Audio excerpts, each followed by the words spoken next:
एक आदमी गाड़ी से उतरा और बड़ी तेजी से एयरपोर्ट में घुसा। जहाज उड़ने के लिए तैयार था। उसे किसी कॉन्फ्रेंस में जाना था जो खास उसी के लिए आयोजित की जा रही थी। वह अपनी सीट पर बैठा और जहाज उड़ गया।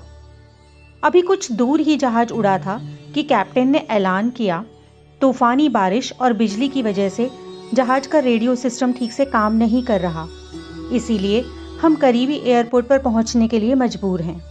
जहाज उतरा और वह बाहर निकलकर कैप्टन से शिकायत करने लगा कि उसका एक एक मिनट कीमती है और होने वाली कॉन्फ्रेंस में उसका पहुंचना बहुत ज़रूरी है।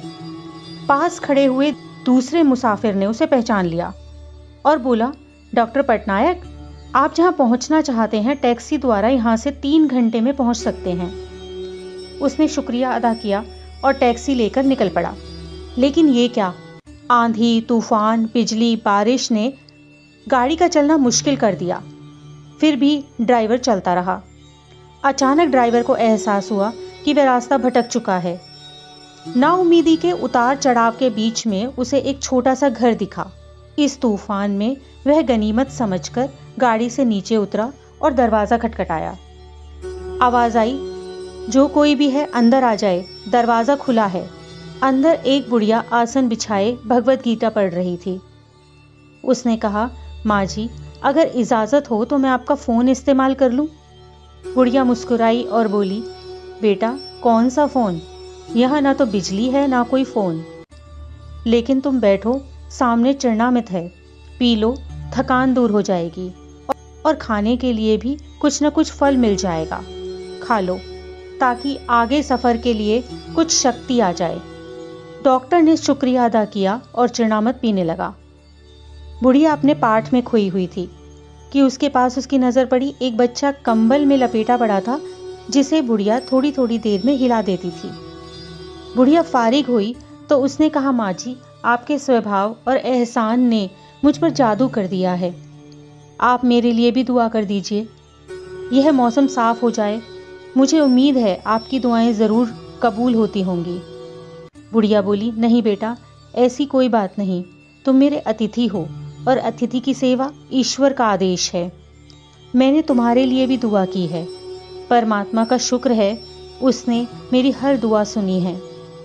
बस एक दुआ और उससे मांग रही हूँ, शायद जब वह चाहेगा उसे भी कबूल कर लेगा। कौन सी दुआ? डॉक्टर बोला। बुढ़िया बोली, ये जो 2 साल का बच्चा तुम्हारे सामने अधमरा पड़ा है, मेरा पोता है। ना इसकी माँ जिंदा है और ना ही बाप।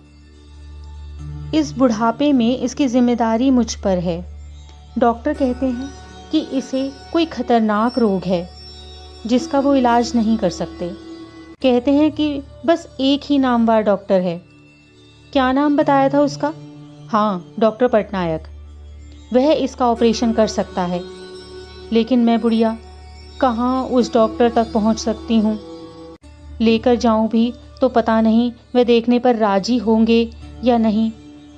बस अब बंसी वाले से यही मांग रही थी कि वह मेरी मुश्किल आसान कर दे। डॉक्टर की आंखों से आंसुओं का सैलाब बह निकला। वह भर्राई हुई आवाज में बोला, माई, आपकी दुआ ने हवाई जहाज को नीचे उतार दिया, आसमान पर बिजलियां कौंधवा दी, मुझे रास्ता भुलवा दिया ताकि मैं यहाँ तक खिंचा चला आऊं।